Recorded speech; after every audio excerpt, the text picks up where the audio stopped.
What happens when country music's golden girl walks into the lion's den and finds herself facing the most hostile interview of her career? Today, we're diving into the explosive confrontation that left Carrie Underwood shaken, the View panel divided, and millions of viewers picking sides. This is the story of how one morning show appearance turned into a career-defining moment that nobody saw coming. Before we get into this incredible story, make sure to hit that subscribe button and let me know in the comments what you think about celebrity interviews that go completely off the rails. The morning started like any other at the View Studios in New York City. Carrie Underwood was scheduled for what was supposed to be a routine promotional appearance, discussing her latest album and upcoming tour dates. The show's producers had booked her specifically because she represented the kind of mainstream appeal that could boost their ratings during a particularly competitive ratings period. Whoopi Goldberg opened the show with her usual energy, introducing the panel and briefly mentioning their upcoming guest. Joy Behar, known for her sharp tongue and political commentary, seemed particularly animated that morning. Sarah Haynes and Alyssa Farah Griffin took their usual positions while Sunny host shuffled through her notes with an expression that suggested she had something specific on her mind. The conversation before Carr's entrance was surprisingly tame, focusing on lighter topics like upcoming holiday plans and recent entertainment news, but there was an undercurrent of tension that regular viewers might have picked up on, something in the way Joy kept glancing at her notes and the slight edge in Whoopi's voice when she mentioned their guest. When the commercial break ended, Whoopi's introduction was warm enough. Whoopi. Our next guest is a country music superstar with multiple Grammy Awards and millions of fans worldwide. Please welcome Carrie Underwood. The audience applauded enthusiastically. As Carrie walked out, her smile bright and professional, waving to the crowd with the confidence of someone who had done thousands of interviews, she settled into the guest chair, exchanging pleasantries with the panel. "Carrie, thank you so much for having me," she said, her voice carrying that familiar Oklahoma warmth that had endeared her to fans for nearly 2 decades. "It's always great to be in New York." Joy leaned forward slightly, her expression friendly, but with something calculating behind her eyes. "Joy, Carrie, we're so excited to have you here. Your new album has been getting amazing reviews." "Carrie, thank you. That means the world to me," she replied, clearly in her comfort zone, discussing her music. "This album was really personal for me. I spent a lot of time writing songs that reflected where I am in my life right now, both as an artist and as a person." Sunny host nodded approvingly. "Sunny, the title track has been climbing the charts. Can you tell us about the inspiration behind it?" For the next few minutes, the conversation flowed smoothly. Carrie discussed her creative process, her collaboration with various songwriters, and her excitement about the upcoming tour.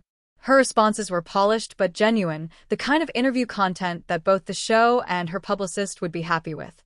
Sarah jumped in with questions about balancing career and family life, a topic Carrie handled with practiced ease. "Carrie, it's definitely a juggling act," she admitted. "But I'm blessed to have an incredible support system. My husband and kids understand that music is part of who I am, and I try to make sure that when I'm home, I'm really present." The audience was clearly enjoying the conversation, laughing at Carrie's anecdotes about life on the road and her children's reactions to her fame. Everything seemed to be going exactly as planned, the kind of smooth promotional interview that morning shows thrive on. But then Joy Behar's expression shifted almost imperceptibly. She glanced down at her notes, then back up at Carrie with a look that seasoned View watchers would recognize immediately. It was the look that preceded some of the show's most memorable confrontations. "Joy, Carrie," she began, her tone still conversational, but with an edge creeping in. "Your music has always resonated with a pretty specific demographic. Country music fans, particularly in certain parts of the country. How do you feel about the responsibility that comes with having that kind of influence?" The question caught Carrie slightly off guard. It wasn't the direction she had expected the interview to take, and there was something in Joy's phrasing that suggested this wasn't just casual curiosity. "Carrie, carefully, well, I've always believed that music should bring people together. I try to write songs that speak to universal experiences. Love, heartbreak, family, faith." Joy nodded, but her follow-up came quickly. "Joy, but don't you think there's more to it than that?" I mean, your fan base is pretty concentrated in red states, rural areas, places where certain political views are, shall we say, more popular. The studio seemed to grow quieter. Whoopi glanced at Joy with a look that might have been warning while the other panelists shifted uncomfortably. Carrie's smile remained in place, but those watching closely could see the slight tension in her shoulders. "Carrie, I don't really think about politics when I'm writing music," she responded diplomatically. "My job is to entertain people, to give them something that speaks to their hearts. Music has always been about connecting with people on an emotional level, regardless of their background or beliefs." Joy leaned back in her chair, clearly not satisfied with that answer. "Joy, but surely you understand that your platform comes with influence. When you have millions of followers on social media, when you sell out arenas across the country, people look to you for guidance. They want to know where you stand on the issues that matter." The tension in the room was becoming palpable. Carrie took a subtle deep breath before responding. "Carrie, I've always tried to keep my personal political views private. I think people come to my concerts to escape from all that, to just enjoy music and have a good time. I don't want to alienate anyone or make them feel like they can't enjoy my music because we might disagree on something." It was a reasonable response, the kind of diplomatic answer that most celebrities give when pressed on political topics. But Joy Behar was just getting started, and what happened next would turn this routine interview into something much more explosive. Joy's eyes lit up with the kind of intensity that regular view watchers knew meant trouble was coming. She shuffled her cards deliberately, creating a moment of dramatic pause that seemed to stretch forever in the suddenly tense studio. "See, that's interesting," Carrie Joy said, her voice taking on a sharper edge. "Because staying neutral, staying silent, that's actually a choice too, isn't it? Especially when you're making millions of dollars from fans who might be voting against their own interests." Carr's professional smile flickered for just a moment. "I'm sorry. "I'm not sure I understand what you're getting at." Joy leaned forward, clearly relishing the moment. "What I'm getting at is this. Your music, your brand, it's all wrapped up in this wholesome family values image. Church-going, God-fearing, traditional American values. But when real issues come up, issues that affect your fans' lives, their healthcare, their jobs, their rights, you go mysteriously quiet." The other panelists were now visibly uncomfortable. Whoopi tried to interject. "Joy, maybe we should," but Joy was on a roll and wasn't about to be stopped. "No, Whoopi. I think this is important because Carrie here has built her entire career on connecting with working-class Americans, people who trust her, who look up to her. And when those same people are being fed lies about elections, about vaccines, about climate change, she just stays in her lane and counts her money." Carr's composure was clearly being tested, but she maintained her professionalism. "Joy, with respect, I think you're making some assumptions about me and my fans that just aren't fair. I've never claimed to be a political figure. I'm an entertainer." "An entertainer," Joy repeated mockingly. "Right. "Just an entertainer who happens to perform at venues where Confederate flags wave in the parking lot. Just an entertainer whose concerts are basically Trump rallies with better music." The audience gasped audibly. Sarah N. looked mortified while Sunny host stared at Joy with obvious concern. This was crossing lines that even the View's famously combative format rarely approached. Carr's voice remained steady, but there was steel underneath. "Now that's completely unfair. Joy, I have fans from all walks of life, from every political background. I perform for troops overseas, for disaster relief efforts, for charity events across the political spectrum. To suggest that I somehow endorse or encourage extremism is not only wrong, it's hurtful." Joy wasn't backing down. "Is it wrong, though?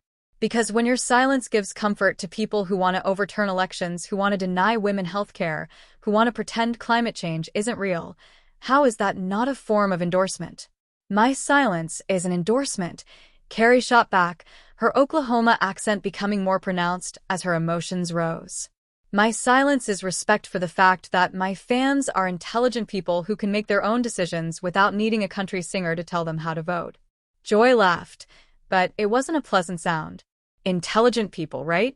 The same intelligent people who think vaccines contain microchips and that the election was stolen. Those intelligent people," Whoopi finally managed to break in. "Joy, I think we need to."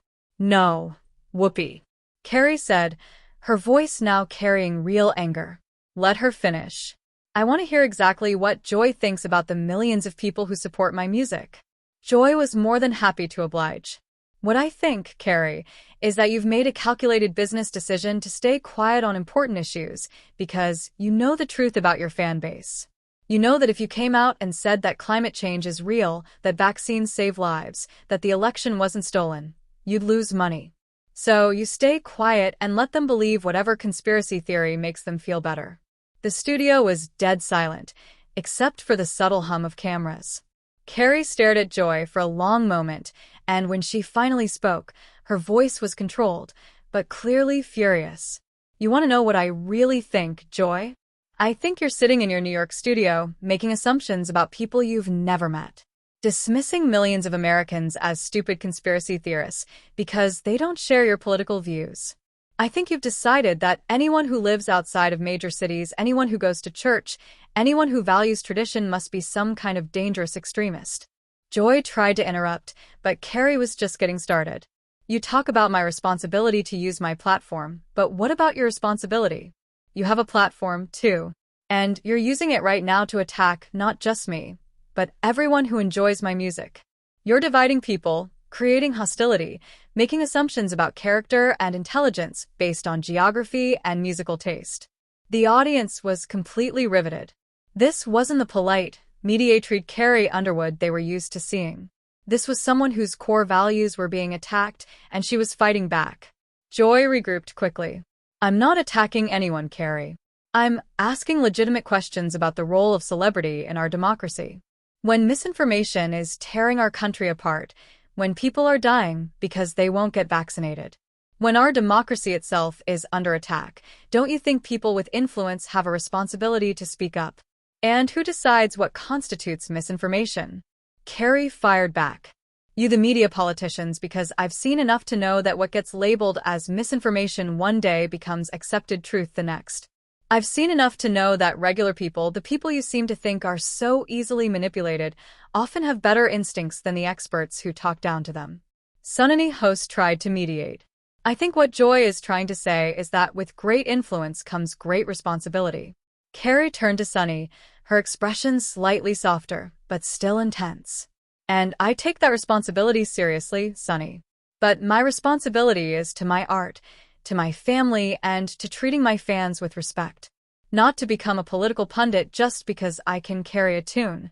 Joy wasn't finished. But Carrie, surely you can see how your silence on certain issues sends a message. When you won't speak out against obvious wrongs, people interpret that silence. They interpret it how they want to interpret it. Just like you're interpreting it right now, Carrie replied. You've decided that because I won't be your political spokesperson, I must be complicit in everything you disagree with. That's not fair, and it's not accurate. The tension in the room was now so thick it was almost suffocating.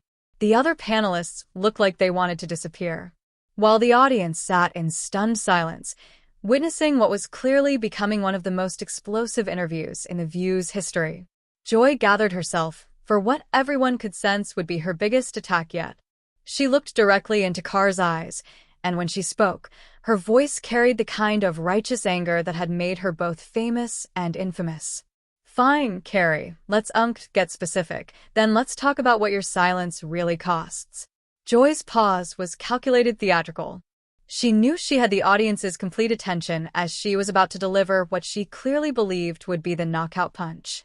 Your silence costs lives, Carrie. Joy said, her voice dropping to a more serious tone.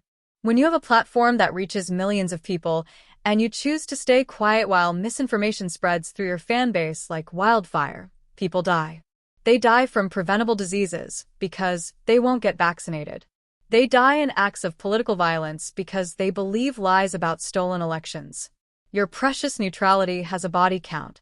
The words hit the studio like a physical blow. Sarah audibly gasped, and even Whoopi looked stunned by the directness of Joy's accusation.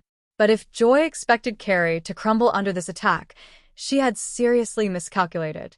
Carrie sat perfectly still for a moment, and when she spoke, her voice was quiet, but carried more power than if she had shouted. How dare you, she said, each word measured and deliberate. How dare you sit there and accuse me of having blood on my hands because I won't be your political puppet? You don't know me, Joy. You don't know my heart. You don't know my values. And you certainly don't know the conversations I have with my family, my friends, and yes, my fans. Joy tried to interrupt, but Carrie held up her hand. No, you wanted to get specific. So, let's get specific. You want to talk about responsibility? Let's talk about the responsibility of a television host who uses her platform to demonize half the country. Let's talk about the responsibility of someone who thinks she can judge the character of millions of people she's never met based on their musical preferences. The energy in the room had shifted completely. Carrie was no longer on the defensive. She had found her footing and was launching a counterattack that caught Joy completely off guard. You talk about misinformation, Joy, but what about the misinformation you're spreading right now? What about the lie that everyone who doesn't share your political views is somehow dangerous or stupid? What about the lie that celebrity opinions should matter more than individual conscience? Joy's face was flushed, clearly not expecting this level of pushback. I never said people were stupid, Carrie. I said they were being misled. By who? Carrie shot back immediately by their pastors, by their neighbors, by their own experiences, or just by anyone who doesn't get their information from the same sources you do. Because that's what this is really about, isn't it? It's not about responsibility or influence. It's about control. Sunny host tried to interject again. I don't think anyone is trying to control anyone. Carrie turned to Sunny, her expression intense, but not hostile. Aren't they, Sunny? Because what I'm hearing is that I should use my platform to promote specific political viewpoints. And if I don't, I'm somehow responsible for everything bad that happens.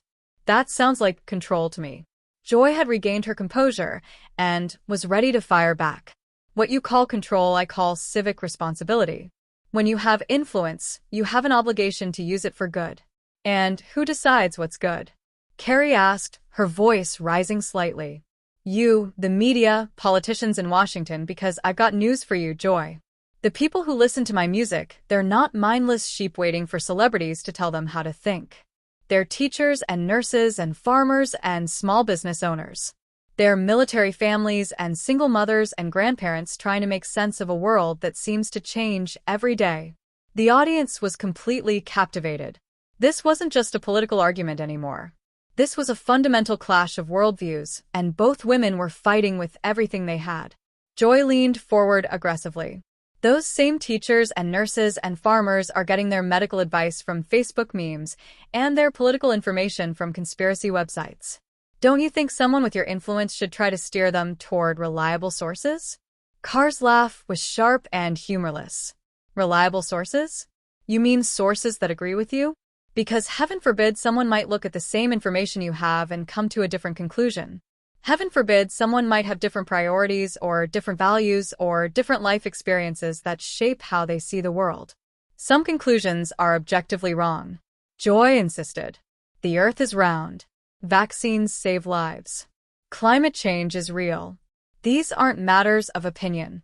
And I've never said otherwise. Carrie replied firmly. But what you're really upset about isn't that I'm spreading misinformation. It's that I'm not spreading your information. There's a difference. Whoopi finally managed to break in with more authority. Ladies, I think we're getting a little heated here, but Carrie wasn't done. No, Whoopi. I want to finish this because Joy accused me of having blood on my hands, and I think that deserves a response. She turned back to Joy, and her next words cut through the tension like a knife. You want to talk about responsibility? Let's talk about the responsibility of a media personality who thinks the best way to reach people is to insult them, to mock their beliefs, to dismiss their concerns as ignorance or bigotry. How many minds do you think you've changed with that approach, Joy? How many people have you brought over to your side by calling them stupid? Joy's mouth opened, but for once she seemed at a loss for words. Carrie pressed her advantage. Because here's what I know about the people who listen to my music. They've been talked down to by politicians, by media, by celebrities for years. They've been told their values are outdated. Their beliefs are dangerous. Their concerns don't matter. And then they turn on the television and see someone like you confirming everything they already believed about how coastal elites really feel about them. The studio was dead silent. Even the camera operators seemed to have stopped moving.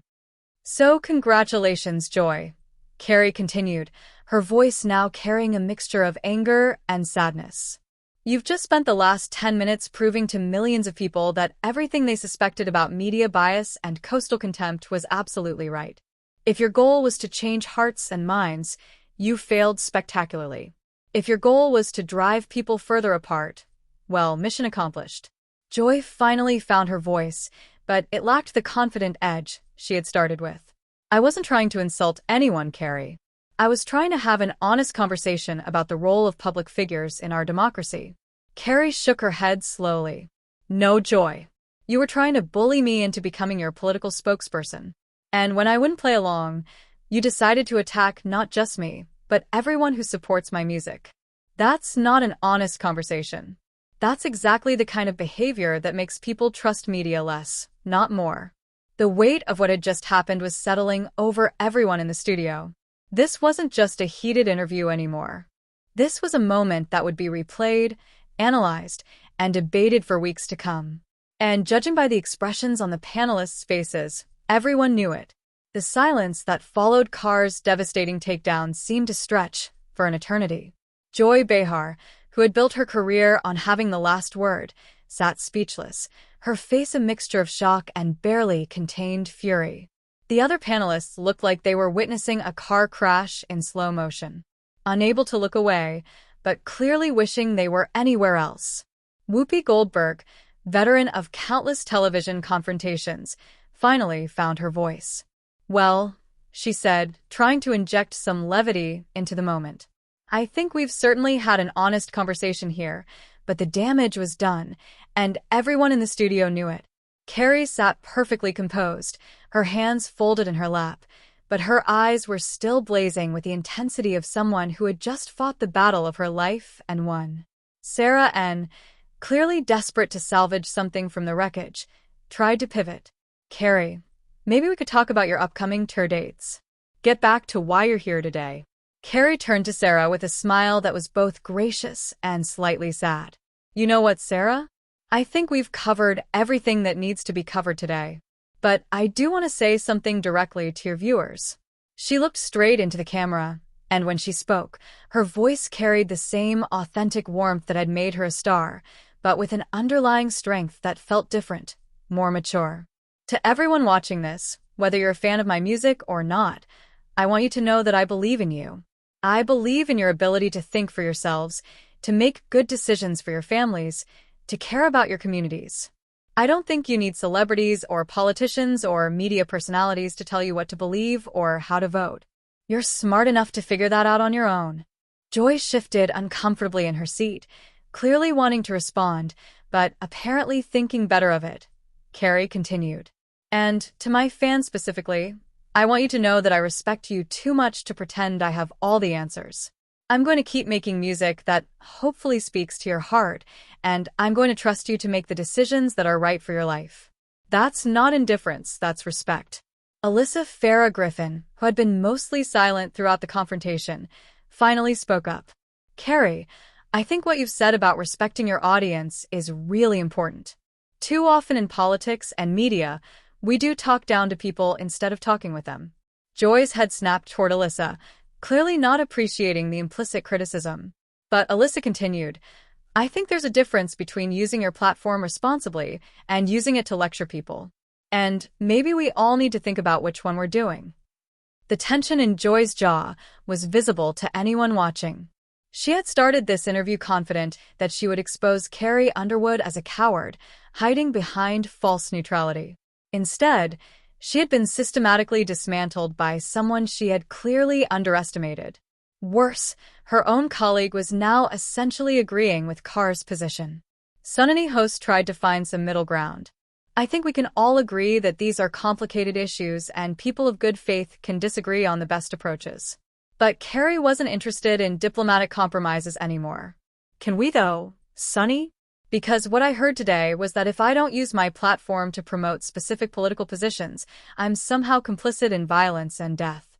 That's not a disagreement about approaches. That's character assassination." Joy finally found her voice again, but it lacked all the fire and confidence she had started with. "I think you're being a little dramatic, Carrie." Carr's response was swift and cutting. "Am I? Because you literally accused me of having blood on my hands on national television in front of millions of people. If that's not dramatic, I don't know what is." The audience, which had been silent throughout most of the confrontation, began to murmur. Some were clearly Team Carrie. Others seemed uncomfortable with the whole exchange, but everyone was engaged in a way that morning television rarely achieved. Whoopi, sensing that things were spiraling beyond recovery, tried to wrap things up. "Well, this has certainly been an enlightening conversation. Carrie, thank you for being here and for sharing your perspective." But Carrie wasn't quite finished. "Whoopi, can I say one more thing?" "Of course." Carrie looked around the table at each of the panelists, then back at the camera. "I came here today to talk about my music, my tour, things that bring joy to people's lives. Instead, I was attacked for not being political enough, for not using my influence the way someone else thinks I should. But here's the thing. This conversation we just had, it's exactly why so many people feel disconnected from media, from politics, from the entertainment industry." She paused, letting that sink in. When you can't even have a conversation about music without it turning into a political inquisition, when you can't respect someone's choice to focus on their art instead of becoming a political activist, when you assume the worst about people based on where they live or what music they like, you're not bringing people together. You're driving them apart. Joy looked like she wanted to respond, but Carrie held up her hand. "I'm not finished because I want everyone watching to understand something. This isn't about left or right, liberal or conservative. This is about respect. It's about recognizing that in a free country, people get to make their own choices about what to believe, who to vote for, and yes, what music to listen to without being lectured or shamed or accused of complicity and violence." The studio was completely silent except for the low hum of equipment. Every person in that room knew they had just witnessed something extraordinary, something that would be talked about for years to come. Carrie stood up, extending her hand, first to Whoopi, then to each of the other panelists. When she got to Joy, there was a moment of hesitation before Joy reluctantly shook her hand. "Thank you for having me," Carrie said with perfect professional courtesy. "I hope this conversation was as enlightening for everyone else as it was for me." As she walked off the set, the audience erupted in applause, but it wasn't the polite, routine applause that usually accompanies guest departures. This was something different, more intense, more divided. Some people were on their feet, others sat with arms crossed, but everyone was engaged. Whoopi tried to transition to commercial, but the energy in the room was still crackling with tension. Joy sat staring at her notes, clearly processing what had just happened. The other panelists exchanged glances that seemed to say they all knew they had just been part of something that would define their careers. What had started as a routine promotional interview had become a masterclass in how not to conduct political discourse. And, ironically, it was the supposedly non-political country singer who had delivered the lesson. Joy Behar, who prided herself on being able to handle any guest, any topic, any confrontation, had been completely outmaneuvered by someone she had clearly underestimated. The View had seen many heated exchanges over the years. But this was different. This wasn't just about policy differences or political disagreements. This had been a fundamental clash between two very different views of how public figures should use their influence and, more importantly, how we should talk to each other in an increasingly divided country. As the cameras stopped rolling and the studio lights dimmed, one thing was crystal clear.